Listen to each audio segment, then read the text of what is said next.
അസ്സലാമു അലൈക്കും. എല്ലാവർക്കും ജാസ്മീസ് ഹോം വേൾഡിലേക്ക് സ്വാഗതം. ഇന്ന് ഞാൻ വന്നിരിക്കുന്നത് വളരെ ഈസി ആയിട്ട് നമുക്ക് തയ്യാറാക്കിയെടുക്കാൻ പറ്റുന്നൊരു വാനില സ്പോഞ്ച് കേക്കിൻ്റെ റെസിപ്പിയുമായിട്ടാണ്. ഒട്ടും വൈകാതെ തന്നെ നമുക്ക് വീഡിയോയിലേക്ക് കടക്കാം. അതിന് മുമ്പേ ചാനൽ സബ്സ്ക്രൈബ് ചെയ്യാത്തവരുണ്ടെങ്കിൽ താഴെ കാണുന്ന റെഡ് സബ്സ്ക്രൈബ് ബട്ടൺ ഒന്ന് പ്രസ് ചെയ്ത് ചാനലൊന്ന് സബ്സ്ക്രൈബ് ചെയ്യാം.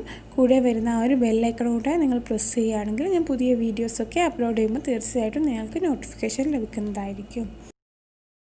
ഞാനിവിടെ ഒരു ഗ്ലാസ് എടുത്തിട്ടുണ്ട്. ഈ ഒരു ഗ്ലാസ്സിലാണ് ഞാൻ എല്ലാ മെഷർമെൻറ്റും എടുക്കുന്നത്. അപ്പോൾ നിങ്ങൾക്ക് ഏത് പാത്രം വേണമെങ്കിലും ഈ ഒരു കേക്ക് ഉണ്ടാകുമ്പോൾ മെഷർമെൻറ്റ് ചെയ്യാനായിട്ട് എടുക്കാം. പക്ഷേ ആ ഒരു പാത്രത്തിലായിരിക്കണം നമ്മൾ എല്ലാ ഇൻഗ്രീഡിയൻസും എടുക്കുന്നത്. കറക്റ്റായിട്ടുള്ള മെഷർമെൻറ്റ് നമ്മൾ ഫോളോ ചെയ്താൽ മാത്രമേ നമുക്ക് നല്ല പെർഫെക്റ്റായിട്ട് നമുക്ക് കേക്ക് കിട്ടൂ. ഇനി നമുക്കിതിലേക്ക് മൈദപ്പൊടി ചേർത്ത് കൊടുക്കാം. മൈദപ്പൊടി ചേർത്ത് കൊടുക്കുന്ന സമയത്ത് ഇതേപോലെ ചേർത്ത് കൊടുക്കുക. അതല്ലാതെ നമ്മൾ ഒരിക്കലും സ്പൂണ് വെച്ചൊന്ന് പ്രസ് ചെയ്തിട്ട് അതിന് മുകളിലേക്ക് വീണ്ടും മൈദപ്പൊടി വെച്ച് കൊടുക്കാൻ പാടില്ല. അങ്ങനെ ചെയ്യുമ്പോൾ നമുക്ക് കറക്റ്റായിട്ടുള്ള മെഷർമെൻറ്റ് കിട്ടില്ല. നമ്മുടെ അളവിൽ കൂടുതൽ മൈദ എടുക്കേണ്ടി വരും. അപ്പം നിറയെ ഞാൻ എടുത്തിട്ടുണ്ട്. ഇനി നമുക്കിത് സ്പൂണ് വെച്ചിട്ട് ഒന്ന് വടിച്ചെടുക്കാം. അല്ലാതെ പ്രസ് ചെയ്തെടുക്കാൻ പാടില്ല.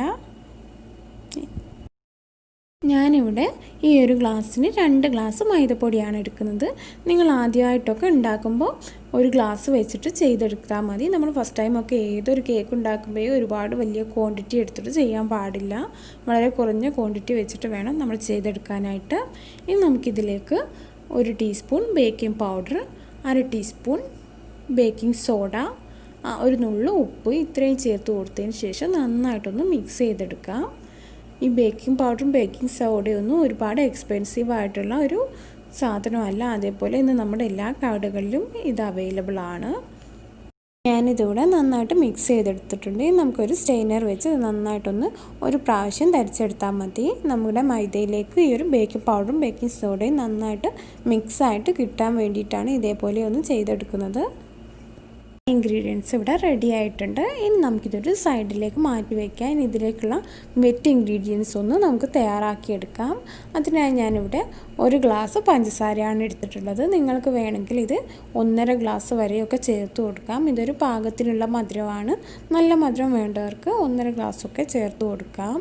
ഇനി ഞാനിതൊരു ക്ലീൻ ആയിട്ടുള്ള പാത്രത്തിലേക്ക് മാറ്റിയിട്ടുണ്ട്. നമ്മൾ എടുക്കുന്ന പാത്രം നല്ല ഡ്രൈ ആയിരിക്കണം, വെള്ളമൊന്നും ഉണ്ടാകാൻ പാടില്ല.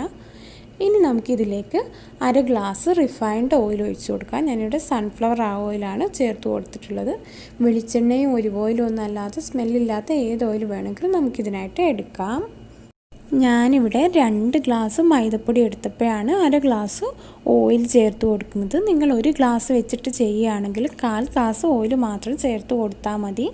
കാരണം നമ്മൾ ഇതിലേക്ക് കൂടുതൽ ഓയിലോ പാലോ ഒക്കെ ചേർത്ത് കൊടുക്കുമ്പോൾ നമ്മുടെ കേക്ക് ബേക്കായിട്ട് വരുമ്പോൾ ചിലപ്പോൾ അത് നമുക്ക് നന്നായിട്ട് പൊങ്ങി വരും. പക്ഷേ അതിൻ്റെ ഉൾഭാഗം നമുക്ക് നന്നായിട്ട് വെന്ത് കിട്ടില്ല. അതേപോലെ തന്നെ ചിലപ്പോൾ നമ്മുടെ കേക്ക് ബേക്കായി വരുമ്പോൾ അതിൻ്റെ നടുഭാഗം ചിലപ്പോൾ അങ്ങ് താഴ്ന്നു പോവുകയും ചെയ്യും. അപ്പോൾ കറക്റ്റായിട്ട് ശ്രദ്ധിച്ചിട്ട് വേണം നമ്മൾ ഇതിലേക്ക് ഓയിൽ ചേർത്ത് കൊടുക്കാനായിട്ട്. നമ്മൾ നേരത്തെ എടുത്ത് വെച്ച 1 ഗ്ലാസ് പഞ്ചസാരയിലേക്ക് നമ്മൾ 1/2 ഗ്ലാസ് ഓയിൽ ഒഴിച്ച് നന്നായിട്ടൊന്ന് മിക്സ് ചെയ്തെടുക്കാം. നന്നായിട്ട് മെൽട്ടായിട്ട് വരണം നമ്മുടെ ഈ ഒരു പഞ്ചസാര. അതുവരെ നന്നായിട്ടൊന്ന് മിക്സ് ചെയ്തെടുക്കാം. ഞാനിവിടെ സ്പൂണ് വെച്ചിട്ടാണ് മിക്സ് ചെയ്തെടുക്കുന്നത്. നിങ്ങളുടെ കയ്യിൽ വിസ്കൊക്കെ ഉണ്ടെങ്കിൽ അത് വെച്ചിട്ട് മിക്സ് ചെയ്തെടുക്കുകയാണെങ്കിൽ പെട്ടെന്ന് തന്നെ മിക്സ് ചെയ്തെടുക്കാനായിട്ട് പറ്റും. ഞാനിതിവിടെ നന്നായിട്ട് മിക്സ് ചെയ്തെടുത്തിട്ടുണ്ട്. ഇപ്പോൾ പഞ്ചസാര നന്നായിട്ട് ഓയിൽ മെൽട്ടായി തുടങ്ങി. ഇനി ഇതിലേക്ക് നമുക്ക് 1 ഗ്ലാസ് പാലൊഴിച്ച് കൊടുക്കാം. പാലൊഴിച്ച് കൊടുക്കുന്ന സമയത്ത് ചൂടുള്ള പാൽ ഒഴിച്ച് കൊടുക്കാൻ പാടില്ല, തണുത്ത പാലും ഒഴിച്ച് കൊടുക്കാൻ പാടില്ല. നമ്മൾ ചൂടുള്ള പാലാണെങ്കിൽ അത് നന്നായിട്ട് ചൂട് വിട്ട് മാറിയതിന് ശേഷം മാത്രം ഒഴിച്ച് കൊടുക്കുക. തണുപ്പാണെങ്കിലും തണുപ്പ് വിട്ട് മാറിയതിന് ശേഷം മാത്രം ഒഴിച്ച് കൊടുക്കുക. ഞാനിവിടെ 1/4 ഗ്ലാസ് പാലാണ് ഇപ്പോൾ ഇതിലേക്ക് ഒഴിച്ചിട്ടുള്ളത്. 1/4 ഗ്ലാസ് ഞാൻ മാറ്റി വെച്ചിട്ടുണ്ട്. കാരണം നമ്മൾ മൈദയുടെ മിക്സൊക്കെ ചേർത്ത് കഴിഞ്ഞതിന് ശേഷം ആവശ്യമുണ്ടെങ്കിൽ മാത്രം ചേർത്ത് കൊടുത്താൽ മതി. ഇനി ഇതിലേക്ക് 1 ടീസ്പൂൺ വാനില എസൻസ് ചേർത്ത് കൊടുക്കുന്നുണ്ട്. നിങ്ങളുടെ കയ്യിൽ വാനില എസൻസ് ഇല്ലെങ്കിൽ പട്ട നന്നായിട്ട് പൊടിച്ചതിന് ശേഷം 1 ടീസ്പൂൺ ചേർത്ത് കൊടുക്കാം. അതല്ലെങ്കിൽ ഒരു 3 ഏലക്കായ നന്നായിട്ട് പൊടിച്ചതിന് ശേഷം ഇതിലേക്ക് ചേർത്ത് കൊടുത്താലും മതി. ഇനി നമുക്കിത് നന്നായിട്ടൊന്ന് മിക്സ് ചെയ്തെടുക്കാം. നമ്മുടെ വെറ്റ് ഇൻഗ്രീഡിയൻസ് ഇവിടെ റെഡി ആയിട്ടുണ്ട്. ഇനി നമുക്കിതിലേക്ക് നമ്മൾ നേരത്തെ എടുത്ത് വെച്ച മൈദപ്പൊടി കൂടി ചേർത്ത് നന്നായിട്ടൊന്ന് മിക്സ് ചെയ്തെടുക്കാം. മൈദപ്പൊടി ചേർത്ത് എടുക്കുന്ന സമയത്ത് ആദ്യം തന്നെ മുഴുവനായിട്ട് ചേർത്ത് കൊടുക്കരുത്. ഒരു പകുതി ഭാഗത്തോളം ചേർത്ത് നന്നായിട്ട് മിക്സ് ചെയ്തെടുത്തിട്ട് ബാക്കി ചേർത്ത് കൊടുത്താൽ മതി. കാരണം നമ്മൾ സ്പൂണ് വെച്ചിട്ട് മിക്സ് ചെയ്തെടുക്കാറുണ്ട്. ഒരുപാട് ചേർത്ത് കൊടുത്താൽ നമുക്ക് മിക്സ് ചെയ്തെടുക്കാനൊക്കെ വളരെ ബുദ്ധിമുട്ടായിരിക്കും. അതുകൊണ്ട് കുറച്ച് മാത്രം ചേർത്ത് നന്നായിട്ട് മിക്സ് ചെയ്തെടുക്കാം. ഞാനിവിടെ മൈദയുടെ മിക്സ് മുഴുവനായിട്ട് ഇതിലേക്ക് ചേർത്ത് നന്നായിട്ട് മിക്സ് ചെയ്തെടുത്തിട്ടുണ്ട്. അപ്പോൾ ഈ ഒരു കൺസിസ്റ്റൻസിയാണ് നമ്മുടെ ബാറ്ററിന് വേണ്ടത്. ഒരുപാട് ലൂസായിപ്പോയാൽ നമ്മുടെ കേക്ക് ബേക്കായി വരുമ്പോൾ ഉൾഭാഗം ചിലപ്പോൾ വെന്ത് കിട്ടില്ല, അല്ലെങ്കിൽ നമ്മുടെ കേക്കിൻ്റെ സെൻറ്റർ ഭാഗം അങ്ങ് താഴ്ന്നു പോവുകയൊക്കെ ചെയ്യും നമ്മുടെ ഈ ഒരു കൺസിസ്റ്റൻസി കറക്റ്റായിട്ടില്ലെങ്കിൽ. അപ്പോൾ ഞാനിതിലേക്ക് ആകെ ചേർത്ത് കൊടുത്തിട്ടുള്ളത് 3/4 ഗ്ലാസും പിന്നെ ഒരു 2 ടേബിൾ സ്പൂണും കൂടെ പാലാണ്. അപ്പോൾ ഒരു ഗ്ലാസ് പാൽ ഞാൻ മുഴുവനായിട്ട് ചേർത്തിട്ടില്ല. നിങ്ങൾ എടുക്കുന്ന സമയത്ത് ഈ ഒരു കൺസിസ്റ്റൻസി കറക്റ്റായിട്ടൊന്ന് ശ്രദ്ധിക്കുക. അങ്ങനെയാകുമ്പോൾ നമ്മുടെ കേക്ക് നല്ല പെർഫെക്റ്റായിട്ട് കിട്ടും. ഞാനിവിടെ സ്റ്റീലിൻ്റെ പാത്രത്തിലേക്കാണ് ബാറ്റർ ഒഴിച്ച് കൊടുക്കുന്നത്. അപ്പോൾ ആദ്യം തന്നെ കുറച്ച് ഓയിൽ ഒഴിച്ച് കൊടുത്തതിന് ശേഷം ഈ ഒരു പാത്രത്തിൻ്റെ അടിഭാഗത്തും സൈഡിലേക്കൊക്കെ നന്നായിട്ടൊന്ന് സ്പ്രെഡ് ചെയ്ത് കൊടുക്കാം. അതിനുശേഷം ഞാൻ ഇതിലേക്ക് ബട്ടർ പേപ്പറാണ് വെച്ച് കൊടുക്കുന്നത്. നിങ്ങളുടെ കയ്യിൽ ബട്ടർ പേപ്പർ ഇല്ലെങ്കിൽ ഇതിന് പകരം കുറച്ച് മൈദപ്പൊടി ഈ ഒരു ഓയിലിൻ്റെ മുകളിലേക്ക് ഇട്ടിട്ട് നന്നായിട്ടൊന്ന് സ്പ്രെഡ് ചെയ്ത് കൊടുക്കാം. അതിനുശേഷം എക്സസ് ആയിട്ട് വരുന്ന മൈദപ്പൊടിയൊക്കെ ഈ ഒരു പാത്രം കമിഴ്ത്തി പിടിച്ചൊന്ന് കൊട്ടി കൊടുക്കുകയും ചെയ്യുമ്പോൾ പുറത്തോട്ട് പോകും. അപ്പോൾ സാധാരണ ഞാൻ ബട്ടർ പേപ്പർ ഇല്ലാതെയാണ് കേക്ക് ചെയ്യാറുള്ളത്. പക്ഷേ ഈ ഒരു പാത്രത്തിൻ്റെ സൈഡിലൊക്കെ ചെറിയ ഹോൾസ് ഉള്ളതുകൊണ്ട് നമ്മുടെ കേക്ക് ബേക്കായിട്ട് വരുമ്പോൾ പുറത്തോട്ട് പോകും. അതുകൊണ്ടാണ് ഞാനിപ്പം ബട്ടർ പേപ്പർ യൂസ് ചെയ്യുന്നത്. ഇനി നമുക്ക് ഇതിലേക്ക് ബാറ്റർ ഒഴിച്ച് കൊടുക്കാം. ബാറ്റർ ഒഴിച്ച് കൊടുക്കുമ്പോൾ ഈ ഒരു കൺസിസ്റ്റൻസി നിങ്ങൾ കറക്റ്റായിട്ട് ശ്രദ്ധിക്കണം, ഇല്ലെങ്കിൽ നമുക്ക് ഒരിക്കലും പെർഫെക്റ്റായിട്ട് കേക്ക് ഉണ്ടാക്കിയെടുക്കാൻ പറ്റില്ല. അപ്പോൾ ഇതിലേക്ക് ഒഴിച്ച് കൊടുത്ത മെഷർമെൻറ്റൊക്കെ നിങ്ങൾ കറക്റ്റായിട്ട് ഫോളോ ചെയ്യാം.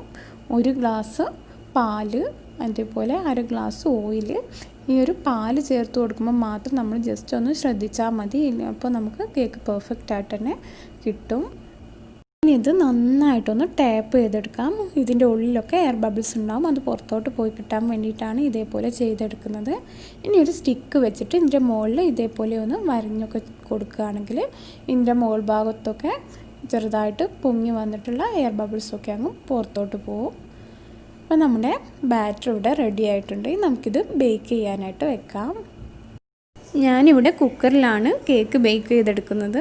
അപ്പോൾ ഞാനിവിടെ കുക്കറിൻ്റെ അടിയിലൊരു സ്റ്റാൻഡ് വെച്ചിട്ട് 5 മിനിറ്റ് ഹൈ ഫ്ലെയിമിൽ വെച്ചിട്ടാണ് പ്രീ ഹീറ്റ് ചെയ്തെടുക്കുന്നത്. അപ്പോൾ 5 മിനിറ്റ് കഴിഞ്ഞിട്ടുണ്ട്. നമുക്കിത് തുറന്ന് നമ്മുടെ ബാറ്റർ ഇതിലേക്ക് ഇറക്കി വെച്ച് കൊടുക്കാം. ബാറ്റർ വെച്ച് കൊടുക്കുന്ന സമയത്ത് കറക്റ്റായിട്ട് സെൻറ്ററിൽ തന്നെ നമ്മൾ വെച്ച് കൊടുക്കണം, ഇല്ലെങ്കിൽ നമുക്ക് കേക്ക് ബേക്കായിട്ട് വരുമ്പോൾ സൈഡ് ഭാഗമൊക്കെ ആയിരിക്കും നന്നായിട്ട് പൊങ്ങി വരുന്നത്. ഇനി നമുക്ക് ഇതൊന്ന് അടച്ച് വെച്ച് ആദ്യത്തെ ഒരു 4 മിനിറ്റ് ഹൈ ഫ്ലെയിമിൽ വെക്കുക. അതിനുശേഷം ഒരു 50 മിനിറ്റ് അല്ലെങ്കിൽ 55 മിനിറ്റ് ലോ ഫ്ലെയിമിൽ വെച്ചിട്ട് വേണം നമുക്കിത് ബേക്ക് ചെയ്തെടുക്കാനായിട്ട്. ഞാനിവിടെ വലിയൊരു ക്വാണ്ടിറ്റിയാണ് എടുത്തിട്ടുള്ളത്, അതുകൊണ്ടാണ് ഇത്രയും സമയം എനിക്ക് ബേക്ക് ചെയ്തെടുക്കാനായിട്ട് വരുന്നത്. അപ്പോൾ നിങ്ങൾ ചെറിയ ക്വാണ്ടിറ്റി എടുത്തിട്ടാണ് ചെയ്യുന്നതെങ്കിൽ, ഒരു ഗ്ലാസ്സൊക്കെ വെച്ചിട്ടാണ് നിങ്ങൾ ചെയ്യുന്നതെങ്കിൽ നിങ്ങൾക്ക് ആദ്യത്തെ ഒരു 2 മിനിറ്റ് ഹൈ ഫ്ലെയിമിൽ വെക്കുക. അതിനുശേഷം ഒരു 35 മിനിറ്റ് അല്ലെങ്കിൽ 40 മിനിറ്റ് ലോ ഫ്ലെയിമിൽ വെച്ചിട്ട് ബേക്ക് ചെയ്തെടുത്താൽ മതി. 55 മിനിറ്റ് കഴിഞ്ഞിട്ടുണ്ട്. അപ്പോൾ നമ്മുടെ കേക്ക് ഇവിടെ നന്നായിട്ട് പൊങ്ങി വന്നു. ഇനി നമുക്കിത് ഒന്ന് കുത്തി നോക്കാം. കുത്തി നോക്കുമ്പോൾ നമ്മുടെ സ്റ്റിക്ക് മേലൊന്നും പറ്റി പിടിച്ചിട്ടില്ലെങ്കിൽ നമ്മുടെ കേക്ക് ഇവിടെ നന്നായിട്ട് തന്നെ ബേക്കായി വന്നിട്ടുണ്ടെന്നാണ്. അപ്പോൾ ഞാൻ കുത്തി നോക്കിയപ്പോൾ നമ്മുടെ സ്റ്റിക്ക് മേലൊന്നും പറ്റി പിടിച്ചിട്ടില്ല. അപ്പോൾ നമ്മുടെ കേക്ക് നല്ല പെർഫെക്റ്റായിട്ട് കിട്ടിയിട്ടുണ്ട്. ഞാനിതൊരു 50 മിനിറ്റ് കഴിഞ്ഞപ്പോൾ തുറന്ന് നോക്കിയിരുന്നു. ആ ഒരു സമയത്ത് ഈ ഒരു കേക്കിൻ്റെ മുകൾ ഭാഗം നന്നായിട്ട് ബ്രൗൺ കളറായി വന്നില്ല. അതുകൊണ്ടാണ് ഞാൻ വീണ്ടും ഒരു 5 മിനിറ്റ് കൂടെ വെച്ചിട്ടുള്ളത്. ഇനി നമുക്കിത് പുറത്തോട്ടെടുക്കാം. കേക്ക് ഞാൻ പുറത്തോട്ടെടുത്തു. അതിന് ശേഷം ഇത് നന്നായിട്ട് ചൂടാറിയിട്ടുണ്ട്. ഇനി നമുക്കിത് പുറത്തോട്ടെടുത്ത് ഇതിൻ്റെ ബട്ടർ പേപ്പറൊക്കെ ഒന്ന് റിമൂവ് ചെയ്യാം. അപ്പോൾ ഞാൻ പുറത്തോട്ടെടുത്തപ്പോൾ നമ്മുടെ സൈഡ് ഭാഗമോ അല്ലെങ്കിൽ അടിഭാഗമോ ഒന്നും കരിഞ്ഞു പോയിട്ടൊന്നുമില്ല, നല്ല പെർഫെക്റ്റായിട്ട് നമുക്കിവിടെ കിട്ടിയിട്ടുണ്ട്. നമ്മുടെ ഈ ഒരു കേക്കിൻ്റെ അടിഭാഗമാണ് ഞാൻ ഈ ഒരു വീഡിയോയുടെ ഫസ്റ്റിലും അതേപോലെ തംബ്നെയിലൊക്കെ വെച്ചിട്ടുള്ളത്. ഞാനിത് സ്ക്വയറായിട്ടായിരുന്നു കട്ട് ചെയ്തെടുത്തിട്ടുള്ളത്. അപ്പോൾ ഇന്നത്തെ ഈ ഒരു വീഡിയോ എല്ലാവർക്കും ഇഷ്ടമായെന്ന് വിശ്വസിക്കുന്നു. തീർച്ചയായിട്ടും എല്ലാവരും ട്രൈ ചെയ്ത് നോക്കണം, നിങ്ങൾക്ക് എല്ലാവർക്കും ഇഷ്ടമാവും. വീണ്ടും മറ്റൊരു റെസിപ്പിയായിട്ട് നമുക്ക് കാണാം. Thank you.